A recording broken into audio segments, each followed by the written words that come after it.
जो एसआईआर की जो प्रक्रिया चल रही है और उस पे जो महागठबंधन के नेतागण जिस हिसाब से लोगों को दिग्भ्रमित करने का प्रयास कर रहे हैं और जो यात्राएं निकाल रहे हैं लोगों को सिर्फ एक तरह से भ्रम फैलाने की दृष्टि से, उस पर कुछ फैक्ट्स आपके सामने साझा करने का प्रयास मैं कर रहा हूँ। मेरे हाथ में एक पत्र है चुनाव आयोग का और ये उनके साइट से निकाली गई है जो 1 अगस्त से 14 अगस्त तक का डेटा है और ये फिर अभी निकालेंगे। आज हम लोग जैसे 18 तारीख है तो पुनः आएगा कि ये चुनाव की जो प्रक्रिया, जो वोटर लिस्ट का जो रिवीजन का प्रक्रिया है, क्योंकि हम खुद चुनाव लड़ते हैं, 6 चुनाव मैं लड़ा हूँ विधानसभा का, तो चुनाव की जो प्रक्रिया है मैं उससे वाकिफ़ हूँ, मैं उसको मैं समझता हूँ। तो ये जो पूरी रिवीजन की कार्रवाई प्रारंभ हुई और 1 अगस्त को जब प्रारूप प्रकाशन हुआ, जो ड्राफ्ट प्रकाशन हुआ, तो ड्राफ्ट प्रकाशन में मुख्यतः हम लोग भी देखते हैं, आप सब भी वोटर कहीं ना कहीं होंगे, तो बहुत सारे नाम जो अब नहीं हैं, इस दुनिया में नहीं हैं, उनके नाम हटाए जाते हैं। बहुत लोग जो अब उस गांव से निकल के कहीं परमानेंटली चले गए हैं या किसी ने उस विधानसभा से अपना नाम हटा के किसी और विधानसभा में जोड़ लिया है, तो ये एक नॉर्मल प्रोसेस है जो हमेशा होता है। इस बार विशेष किया जाता है और ये नई बात नहीं, आप सब जानते हैं, उस पर मैं नहीं कहूँगा कि लगातार ये चुनाव आयोग एक संवैधानिक बॉडी है और आज ही से नहीं, मतलब जब से हम देश हमारा आज़ाद हुआ है, संविधान को हमने अडॉप्ट किया है, तब से चुनाव आयोग देश में चुनाव कराता आ रहा है और चुनाव आयोग की निष्पक्षता या चुनाव आयोग के परफॉर्मेंस को पूरी दुनिया स्वीकारता है कि भारत का चुनाव आयोग बढ़िया काम करता है। ये जो डेटा मैंने जिसका जिक्र किया, प्रक्रिया में आप समझते होंगे जैसे अभी ड्राफ्ट प्रकाशन निकला, तो फर्ज करें कि आपका नाम नहीं है या मेरा नाम कट गया है, तो आपके पास मौका है कि आप कोई भी राजनीतिक दल है वो अपने बीएलओ बनाते हैं और हमारे बीएलए हर एक बूथ पर होते हैं और ये सभी राजनीतिक दल अपने अपने बीएलए को अपॉइंट करते हैं। बीएलओ होते हैं जो सरकार की ओर से होते हैं, जो शिक्षक होते हैं, और बीएलए होते हैं जो राजनीतिक दल के द्वारा नियुक्त किए जाते हैं। सभी राजनीतिक दल ने किया। तो जब प्रारूप प्रकाशन हुआ तो आपके पास अधिकार है कि आप आपत्ति दर्ज करें। जैसे अगर मेरा नाम गलत है या मैं उस गांव में रहता हूं लेकिन मेरा नाम कट गया है, लेकिन ये 14 अगस्त तक किसी भी राजनीतिक दल ने एक भी आपत्ति नहीं दिया था। हो सकता है अभी बाद में कुछ आंकड़े अगर इसके बदले हों, लेकिन 14 अगस्त तक का जो आंकड़ा है मेरे पास, किसी भी राजनीतिक दल ने एक भी आपत्ति दर्ज नहीं किया। तो आप जब यात्राएं निकालते हैं, लेकिन साथ ही साथ आप ये भूल रहे हैं कि अभी जो चुनाव आयोग के प्रावधान है उस प्रावधान का एक्सरसाइज आपको करना चाहिए। अब जैसे मैं अपने विधानसभा क्षेत्र के लिए मैंने देखा कि हमारे यहाँ से कितने लोगों के नाम हटे हैं, वो जानकारी मुझको प्राप्त हुई।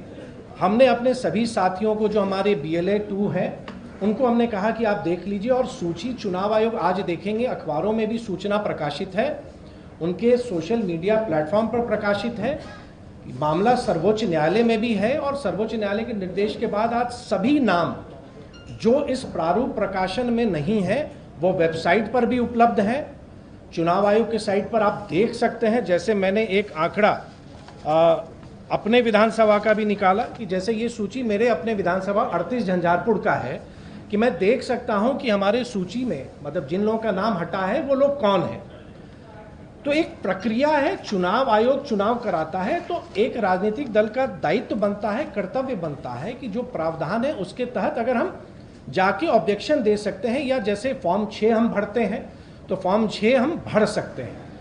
यात्राएं निकाली जा रही हैं, किस उद्देश्य से, वो क्या पर्पस सर्व करेगा ये वो खुद जाने। लेकिन मुझको लगता है जो अभी समय है, 31 अगस्त तक का समय है, कि जिनको लग रहा है कि मेरा नाम गलत है या जिन राजनीतिक दल को लग रहा है कि नाम काटे जा रहे हैं, भाई आप नाम दर्ज करवाइए, आपके तो मौका है। त्रुटि हो सकता है कहीं हुई हो, इतने बड़ा एक्सरसाइज होता है। आज ये सूची सार्वजनिक है और सिर्फ वेबसाइट पे नहीं, मैंने आज अपने यहाँ मालूम किया, अपने विधानसभा क्षेत्र में हर एक बूथ पर सूची प्रकाशित की गई है, हर एक पंचायत मुख्यालय पे जो पंचायत भवन है वहाँ पर भी सूची सार्वजनिक रूप से उपलब्ध है, प्रखंड कार्यालय में भी सूची उपलब्ध है, जहाँ नहीं है हो सकता है आने वाले समय में हो जाएगा, और जो वेबसाइट है जिला के वेबसाइट के साथ साथ चुनाव आयोग के वेबसाइट पर भी वो उपलब्ध है। तो ये एक नॉर्मल प्रोसेस है। ठीक उसी तरह से बिहार के जो नेता प्रतिपक्ष हैं उनके विधानसभा क्षेत्र का भी मैंने देखा, राघोपुर का, कि देख लीजिए ये सूची उपलब्ध है। उन्होंने देखा या नहीं देखा है ये मैं नहीं कह सकता। मैं तो ये समझता हूं कि कोई भी राजनीतिक व्यक्ति या राजनीतिक कार्यकर्ता पहले सूची को वेरीफाई करेगा कि भाई जो नाम कट गए हैं, आप जाइए, एक फॉर्म भरना है, आप अपना उस फॉर्म को भर दीजिए। और सबसे बड़ी बात है, मैं आपको बता दूं, अगर क्योंकि लगेगा कि हम जनरल बता रहे हैं, हम अपना ही उदाहरण देके कहेंगे कि हमारे यहाँ भी लगभग 3,11,081 वोटर प्रारूप प्रकाशन के बाद हुए, और उनका जो डेटा अपलोड होना था, जो लगा कि भाई हमें इंफॉर्मेशन या उनके जो जानकारी हमको डेटा हमको अपलोड करना है या डॉक्यूमेंट जिसकी बात हो रही थी उसको अपलोड करना है, तो वो लगभग 3,11,000 में लगभग 97,000 मतलब 97% तक के डेटा अपलोड हो चुके हैं। तो ऐसा नहीं है कि कठिनाई हो रही है, लोग कर रहे हैं और पूरा प्रशासन इसमें लगा हुआ है। तो जिनको भी ये अवसर है कि नहीं मेरा जमा नहीं हो रहा है, कोई जमा नहीं कर रहा है, भ्रम फैला रहे हैं। चुनावी प्रक्रिया को चुनावी ढंग से जो संवैधानिक प्रावधान है उसके तहत उनको करना पड़ेगा। फॉर्म 6 जैसा मैंने बताया कि आप अपना वोट नाम जोड़ना चाहें तो जोड़ें। मेरे यहाँ लगभग 425 नए फॉर्म अभी तक जमा हुए हैं जो 1 अगस्त के बाद से हैं। एक फॉर्म 8 होता है, अगर आप अपने विधानसभा क्षेत्र में या किसी बूथ से नाम आप अपना चेंज करना चाहते हैं तो ये है, कोई आज की प्रक्रिया नहीं है, ये वर्षों से है। सब राजनीतिक दल और राजनीतिक कार्यकर्ता इसका पालन करते हैं। फॉर्म 8 आप भरते हैं कि मुझे इस बूथ से या इस विधानसभा क्षेत्र से अब मेरा नाम यहाँ पर अंकित हुआ। ये मुख्यतः SIR के बारे में। अब 2-3 बातें मैं आपको बताऊंगा, शायद आप लोग को याद नहीं है। 2019 के लोकसभा चुनाव को आप याद करेंगे, बात तो पूरी हो रही है, जो महागठबंधन के नेतागण कह रहे हैं कि वोटर लिस्ट से नाम हटाए जा रहे हैं। वोटर लिस्ट में नाम रहते हुए भी क्या तेजस्वी जी ने 2019 के लोकसभा चुनाव में अपना वोट डाला था? ये याद करेंगे आप 2019 के लोकसभा चुनाव को। और ये समाचार पत्रों की कुछ कॉपी है, मुझको याद है क्योंकि मैं उस लोकसभा चुनाव के समय में ये विषय बहुत आया था कि नाम नहीं है, ये नहीं है। उनका नाम रहते हुए उन्होंने अपना वोट कास्ट नहीं किया। उन्होंने जो उनका संवैधानिक अधिकार है उस अधिकार का प्रयोग उन्होंने नहीं किया। 2019 के मतदाता सूची में लोकसभा चुनाव में उनका नाम रहते हुए भी उन्होंने वोट नहीं डाला। दूसरी बात मैं आपको बताऊंगा कि जो संविधान की बात कर रहे हैं या उनको लग रहा है कि संविधान के साथ खिलवाड़ किया जा रहा है, उनको शायद 2005 के विधानसभा भंग की कार्रवाई को भी याद रखना चाहिए। हमको नहीं लगता आप में से कितने लोगों को वो याद है या नहीं याद है। बिहार विधानसभा भंग हुआ था मई 2005 में, और संभवतः मुझे अगर याद है तो वो 23 मई का दिन था या मध्य रात्रि। फरवरी में चुनाव हुआ, किसी की सरकार नहीं बन सकी और अचानक में वहाँ पे विधानसभा को राष्ट्रपति के द्वारा भंग कर दिया गया। उस समय जो रिपोर्ट गया कि नहीं सरकार नहीं बन सकती, जबकि बिहार में एक सरकार बनने की संभावना हो गई थी। फिर ये विषय सर्वोच्च न्यायालय गया। सर्वोच्च न्यायालय का भी जजमेंट है मेरे पास, सर्वोच्च न्यायालय का जजमेंट है जिसने सुप्रीम कोर्ट ने बिहार विधानसभा को भंग होना असंवैधानिक करार दिया था। लेकिन उस समय क्योंकि चुनावी प्रक्रिया अक्टूबर-नवंबर में बहुत आगे बढ़ चुकी थी, लेकिन माननीय सर्वोच्च न्यायालय द्वारा जो पूरे बिहार में जो विधानसभा भंग की कार्रवाई की गई थी, उस कार्रवाई को ही उन्होंने असंवैधानिक करार दिया था। तो जो लोग आज संविधान की बात करते हैं या उनको लगता है कि संविधान के तहत अधिकारों का हनन हो रहा है, 2 उदाहरण मैंने आपको प्रस्तुत किया। तीसरा एक उदाहरण और है आदरणीय राहुल गांधी जी का। आप शायद आपको याद होगा 27 सितंबर 2013 जब एक सरकार के द्वारा जब ऑर्डिनेंस को किस ढंग से उन्होंने उसको तार करके सार्वजनिक रूप से उसको फाड़ा था। तो ये लोग वैसे हैं जो लोगों के पास, इनके पास कोई फैक्ट्स नहीं है, कोई इनके पास कोई जनता के पास कहने के लिए कोई विषय नहीं है, इसलिए ये जनता को दिग्भ्रमित कर रही है। SIR की प्रक्रिया पूरी पारदर्शिता के साथ चल रही है। आपसे आग्रह होगा कि सोशल मीडिया प्लेटफॉर्म को देखें और सरलता के साथ, कोई ये ना कहे कि भाई डिजिटल वाले में कौन जाके देखेगा। हर एक बूथ पर उपलब्ध है, राजनीतिक कार्यकर्ता इसको लगातार देख सकते हैं, आपत्ति दर्ज कर सकते हैं, जो चुनाव आयोग के द्वारा प्रावधान है।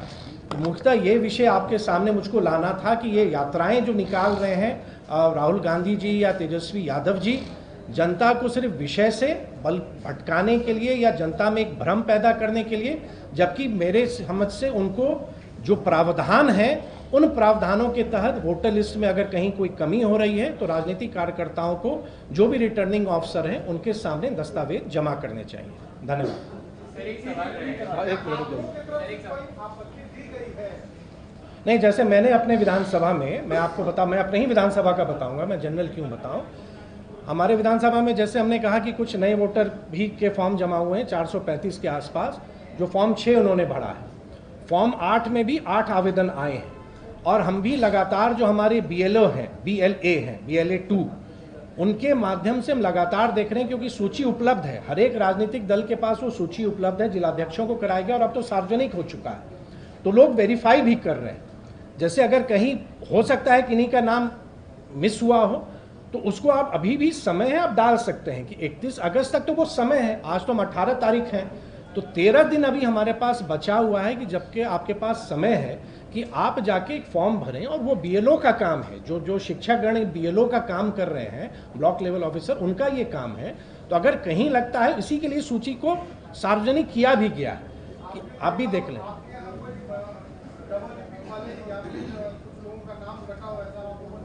नहीं, मेरे विधानसभा क्षेत्र में देखिए 3-4 श्रेणी है जिसमें नाम हटाए गए हैं।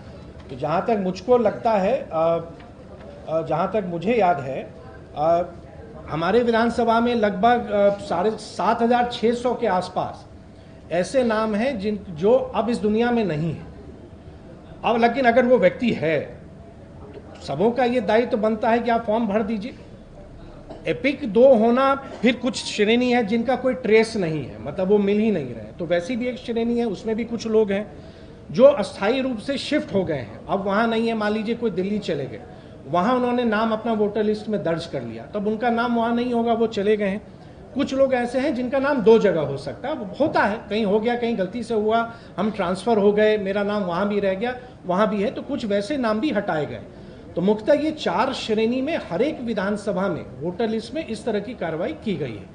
अब मौका हमारे पास है कि अगर लगता है कि नहीं ये गलत हुआ है, तो अभी तो समय है, तो समय का उपयोग करें ना। आप जो समय यात्राओं में आप बिता रहे हैं, क्या उन नेताओं ने या उन राजनीतिक कार्यकर्ताओं ने अपने बूथ के भी डॉक्यूमेंट्स को वेरीफाई किया है या चेक किया है कि किनके नाम कटे हैं, और आप उसमें जमा करें। आप विपक्ष के एक सवाल है एक करके जी बताएं, एक रुक जाइए मंजी।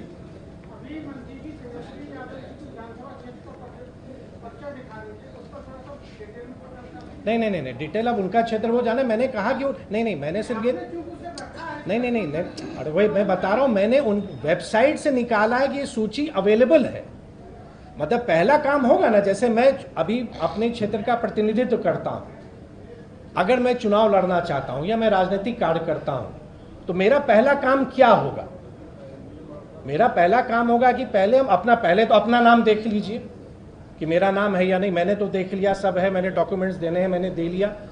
अब आपके पास मौका है, जब ये सूची उपलब्ध है, तो तेजस्वी जी से जब वो कह रहे हैं, तो आप अपने विधानसभा क्षेत्र का भी तो कुछ आपत्ति दर्ज कराइए ना, कुछ फॉर्म तो भरवाइए। आप फॉर्म ही नहीं भरवा पा रहे हैं, आप सिर्फ यात्रा निकाल रहे हैं, तो यात्रा आपका पर्पस सर्व नहीं करेगा ना। चुनाव आयोग तो संवैधानिक प्रावधानों के तहत काम करती है। जब ये प्रक्रिया SIR जो ये चुनाव आयोग की तरफ से की गई है, विपक्ष का कहना है तो सफाई फिर भाजपा क्यों दे रही है? नहीं, सफाई नहीं भाई। मैंने क्या कहा भाई, हम लोग राजनीतिक कार्यकर्ता नहीं है क्या? वोटर लिस्ट से हम प्रभावित नहीं होंगे क्या भाई? अंत में ये 5 साल बाद सब कुछ तो वोटर लिस्ट पे ही आता है। तो मेरी तो ये सजगता है, हम सजग हैं, आप सजग नहीं हैं। आप अपना समय यात्राओं में दे रहे हैं, हम अपना समय बूथ स्तरीय कार्यकर्ताओं के साथ बिता के अपनी सूची को हम ठीक कर रहे हैं। आप कह रहे हैं कि चुनाव आयोग अपना काम सही से करती है, लेकिन ऐसा देखा गया कि SIR के बाद भी 2-2 बिट नंबर आए सामने, 3 बड़े नेताओं के 2-2 बिट नंबर सामने आए। विपक्ष अगर उनसे जवाब मांग रहा है और उनसे कह रहा है कि सारा सुप्रीम कोर्ट के दखल के बाद आप लोगों ने चुनाव आयोग ने जारी किया, तो कहीं ना कहीं तो कुछ गलतियां हैं। नहीं, सही नहीं ठहरा रहा हूँ मैं। सही गलत कहने वाला मैं नहीं हूँ। मैं चुनाव आयोग की तरफ से बात नहीं रख रहा हूँ। मैं एक राजनीतिक कार्यकर्ता भारतीय जनता पार्टी की तरफ से बोल रहा हूँ। चुनाव आयोग, क्योंकि मैं एक्टिव हूँ, मैं देखता हूँ। आज आप लोगों में से या कौन राजनीतिक कार्यकर्ताओं ने आज भी चुनाव आयोग का सोशल मीडिया देखा होगा? उन्होंने सार्वजनिक किया है, इसकी सूचना भी उन्होंने दी है, लेकिन मुझको नहीं लगता कि कितने लोगों ने उसको देखा है। अगर प्रक्रिया में कहीं कमी है तो आप संवैधानिक प्रावधानों के तहत ना आप उसका पालन करेंगे। आपके तहत संविधान तो नया नहीं बनेगा। जो कॉन्स्टिट्यूशनल प्रोविजंस हैं जो एक मताधिकार का हमारा अधिकार है, आप उसके तहत कार्रवाई करेंगे ना। आप भी नीचे सवाल खड़ा करते हैं, हमारे ठाकुर जी खड़ा करते हैं चुनाव पे सवाल, तो ऐसा क्यों मतलब आप लोग? नहीं भाई, चुनाव आयोग का मैं प्रवक्ता नहीं ना हूँ, ये चुनाव आयोग का विषय क्यों, मतलब मैंने जो विषय रखा है उस पर बात करें। मैं चुनाव आयोग का ये पीसी नहीं ना है। चुनाव आयोग ने कल प्रेस वार्ता करके सारी बात कही है। चुनाव आयोग की प्रेस वार्ता को चलिए, बहुत बहुत धन्यवाद आप सभी को।